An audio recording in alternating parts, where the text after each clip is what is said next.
Hi, my name is Frank Straza, and in this video I'm going to show you how to cut a tapered sliding dovetail like this one right here. One that would be used for a drawer divider, or even used to join table legs to a pedestal table. Of course, it would be a little bit bigger material than this, but this is fairly typical for a drawer divider, dividing drawers and such in a dresser or something along those lines.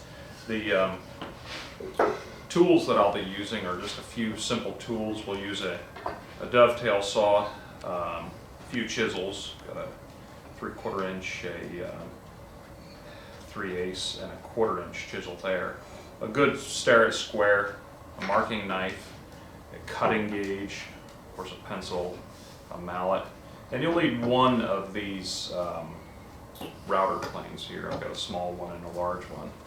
The pieces that I'm going to be using for this exercise are 3/4 inch by 4 inches wide. 3 inches wide would also work well for a drawer divider, but I've even done it up to 20 inches wide, but the techniques are a little different. I'll show you that in another video. Before we begin, I'm going to start by squaring the ends of the boards. It's super important that the end of the tail board, that is where I'm going to position the tail, is perfectly square. So I'm going to start, I've got a shooting board here, and I'm going to start by squaring up the end with the shooting board and the point.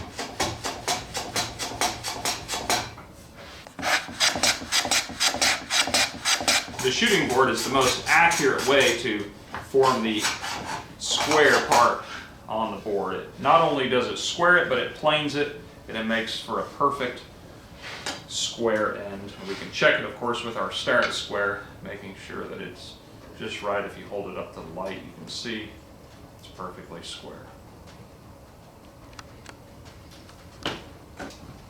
I'm going to start by laying out the tail for this tapered sliding dovetail. I want to explain just for a moment here the advantage of a tapered sliding dovetail as opposed to a sliding dovetail.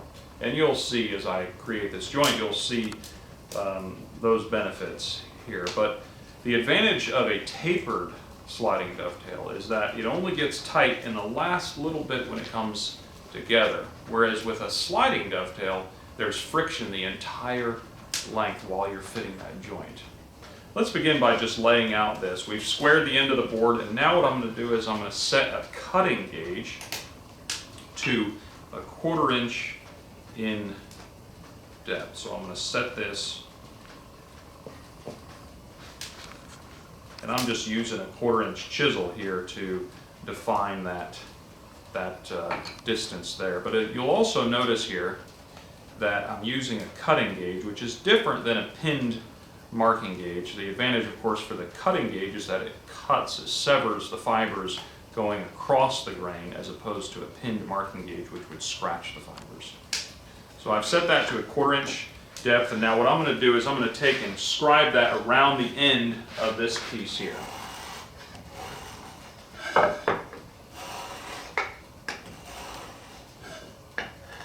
Mark it on all the way around.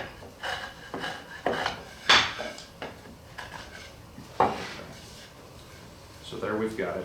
We've marked what I would refer to as the shoulder here. Now let's mark the taper for the sliding dovetail.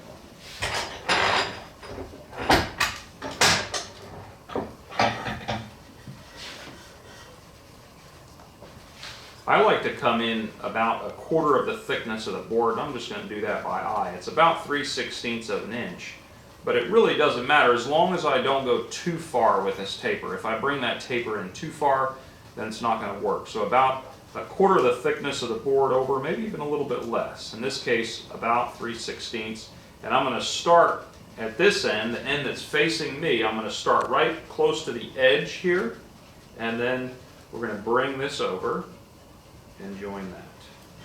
So you can see there's a taper right on the top there. We'll do the same thing on this side as well. And I'm coming over a little bit more there. So there we have the taper marked on the top. Now we've got to mark the actual tail part And that's generally a 1 in 7 angle. I'm going to use a dovetail marker that I've made here, and coincidentally this dovetail marker actually has a tapered sliding dovetail. You can see it's a miniature one right there, small on that side and large on that side. I'm going to go ahead and mark a 1 in 7 angle right here, and you can mark it whatever you like. A 1 in 6 would obviously be steeper, a 1 in 8 would be less steep. I'm going to mark the same thing on this end. So looking from the edge of the board, that is right from here, you see the dovetail part. Looking on the end of the board from the top down, we see the taper. Now we've got to cut. And this is a little challenging, as you can see right here. We're going to cut along this here. I'm going to start by putting pressure right here with my finger against the saw, which also puts pressure against my thumb. You'll notice I'll put my thumb right here. This will help stabilize the saw. And you'll also notice that I'm going to start right down there, and then I'm going to come over here and just like this, and then join the two together. So I've started by working the saw slowly down like this, and then I'm going to come back here and join this. Okay, so now we've got the taper running along the top. Now we've got to set it at the angle that we want to go, and I've already started doing that somewhat, but you can see we're going to follow that right down, just only a 1/4 inch deep. Okay, so now we're right at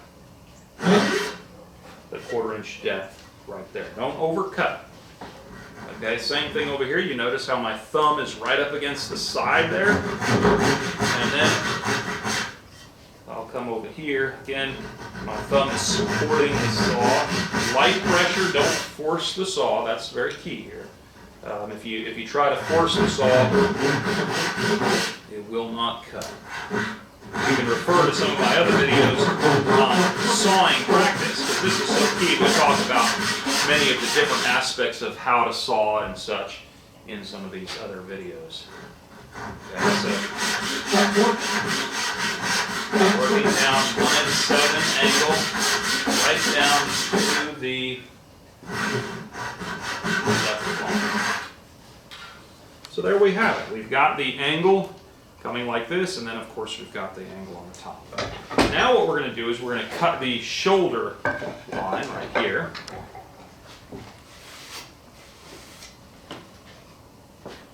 I'm going to reinforce this cut that I made with the cutting gauge. I'm going to reinforce it with a knife just to make that more defined.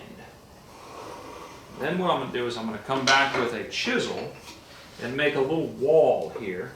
And what that does is it will help define this shoulder wall so that we can then put the saw right up against it. It creates a wall for the saw to be able to fall in. Okay. Again, same thing. You can use your thumb to put pressure against the saw. I like to start there on that side and then on this side. Very light pressure. If I apply too much pressure, the saw is going to jump. Of course, I've got to cut deeper over here and less deep on this side.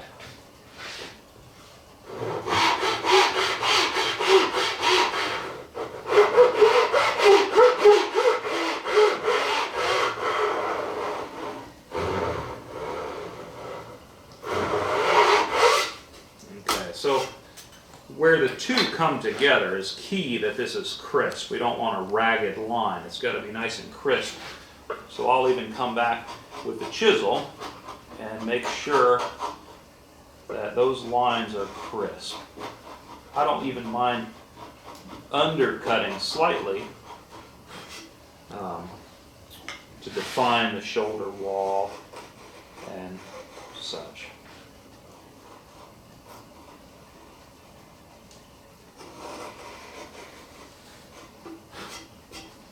Okay, so there we have that.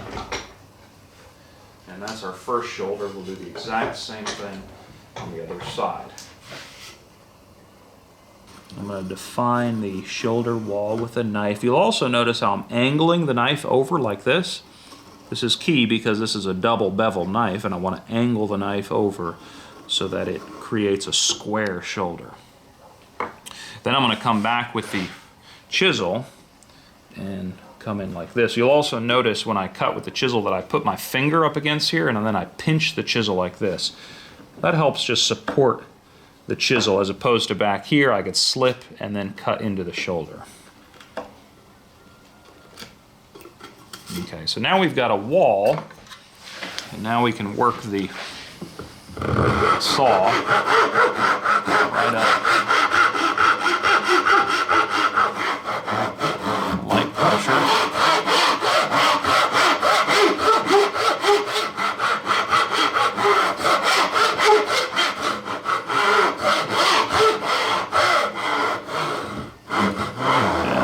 It and just break that last little bit off, and then we can come back with the chisel and just define that.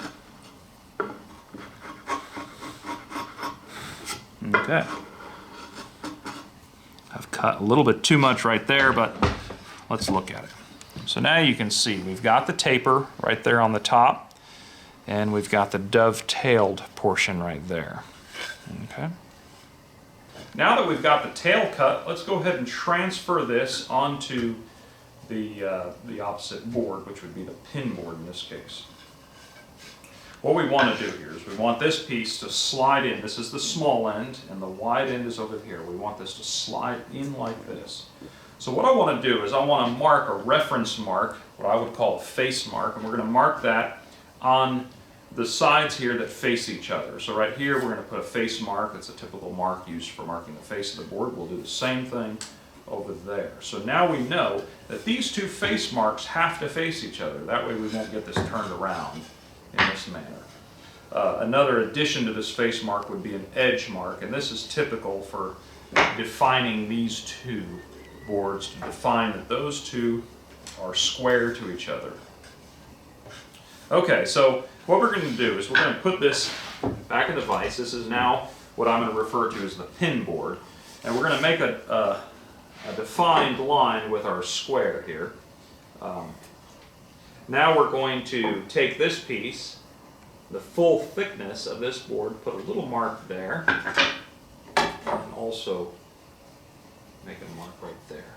So what you see, what we've done here is we've made two lines that are the width, the full width of this board right here. And the main reason, the only reason for doing those lines is to define where this piece goes and that it's going to go in square.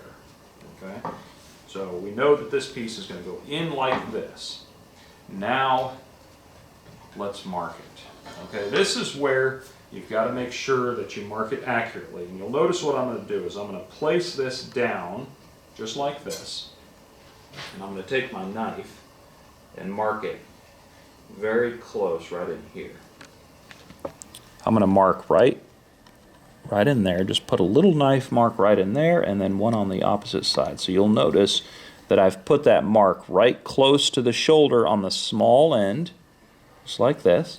Now what we're going to do is we're going to rotate this, just like this, in the same plane, and holding this piece, lining it up with those pencil marks, we'll now mark, again, the small end right there at the shoulder, a little knife mark there, and a little knife mark here.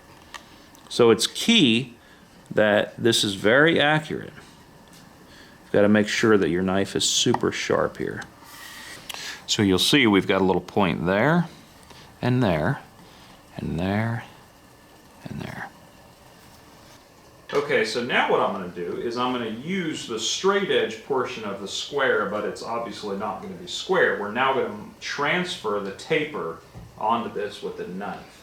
So I'll put the knife right inside here and then line it up, making sure, let's see, we're going to line it on both sides here. So right there and right here.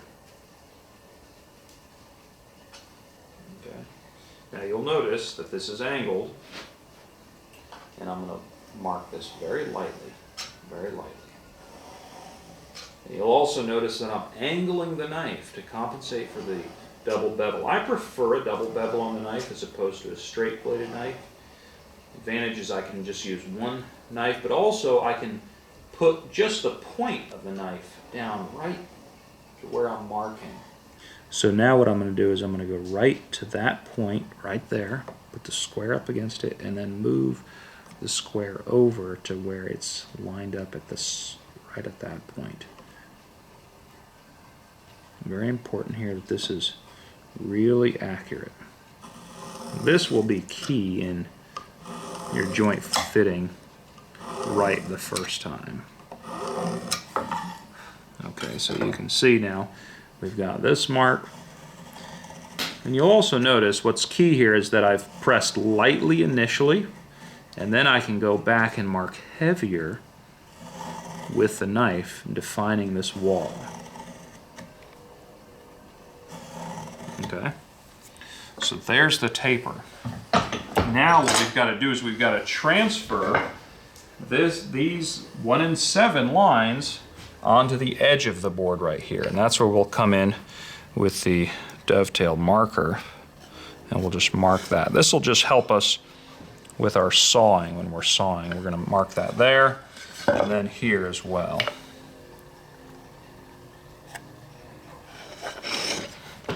And then last but not least, we're going to mark the depth. That is how deep we're going to make that, which is going to be the same setting here with our gauge, our cutting gauge, which we set to 1/4 of an inch. So that will be the depth. So I'll just set that right in here and scribe right there.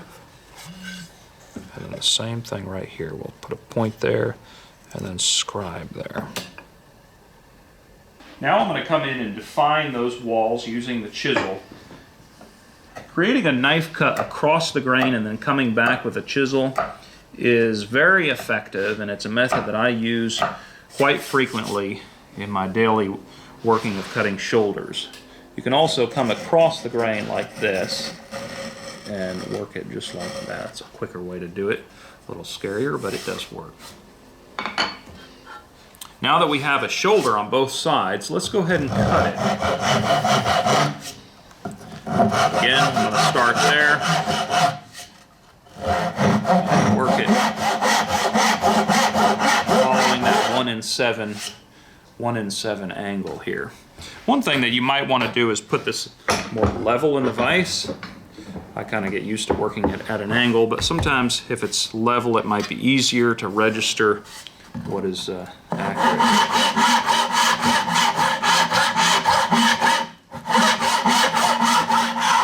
Okay, right down to that depth line. Over cut. There we go. And we'll do the same exact thing.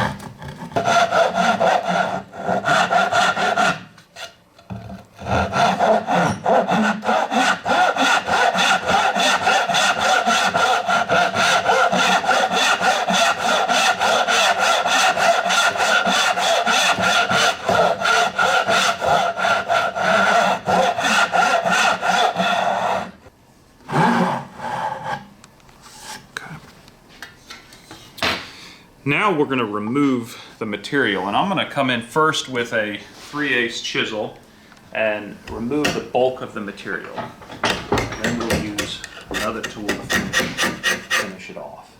I'm going to come in like this and just take off a little bit of material. Again, you'll notice where my finger is. It's down here supporting the chisel. I'm not back here like this. I don't have any control that way.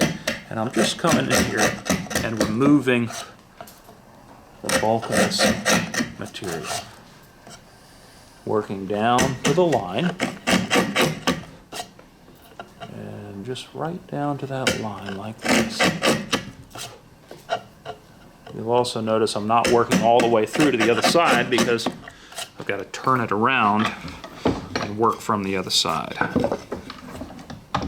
In this case, I'm going to have to use the 1/4 inch chisel because it's narrower on this end.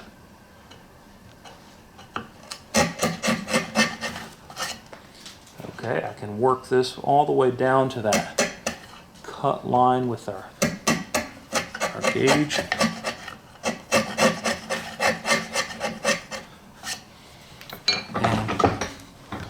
I've worked it down to the line right there and right there, but obviously the floor isn't perfectly level. And that's where I get to use the cordless router. And as I mentioned earlier, we've got a couple different sizes here. For a big sliding dovetail, I might want to use this one, but this smaller one is actually perfect for getting right in here. Now I'm going to set that to that setting, that 1/4 inch setting right there, and we will come across here and just take off that excess material.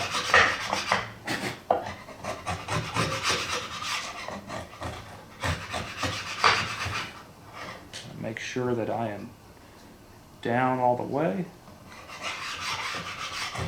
That's good. One last thing that I'm going to do is come along with a knife and score along the sides of this pin here to ensure that there's nothing caught in those corners. It's very key, but that is very crisp right in there. Again, just one more setting. Just make sure that's to the full depth. Come across here.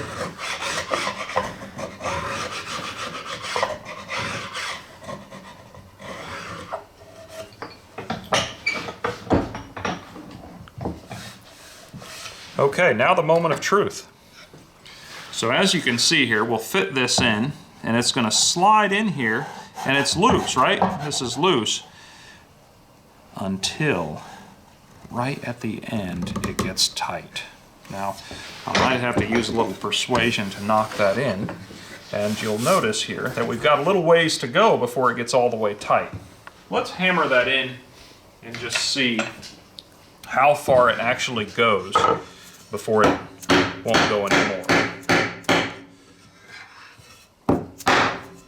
That's pretty tight right there. And in certain applications, if you were making a sliding dovetail, you could always come off and rip this off and rip this part off. But in some applications, that wouldn't work. So in this case, what I'm going to do is I'm going to look and see, well, where is it loose and where is it tight?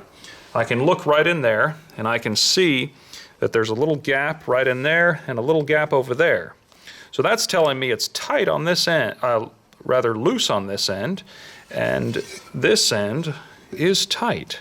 So this is the end that I'm going to want to take some off. And you can either take it off of the tail or you can take it off the pin. Let's knock it apart.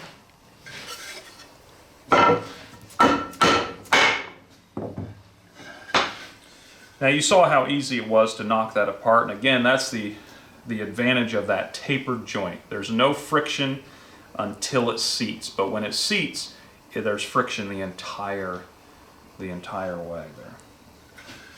So we'll move a little bit of material maybe on this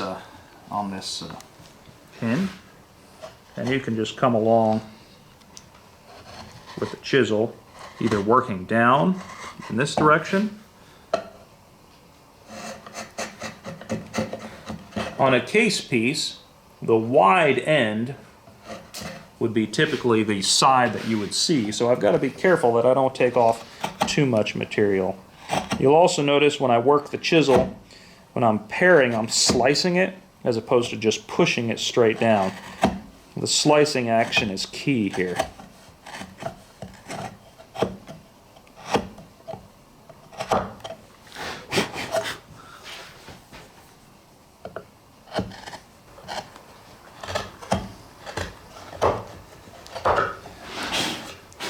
I don't want to take too much off. Let's try it here.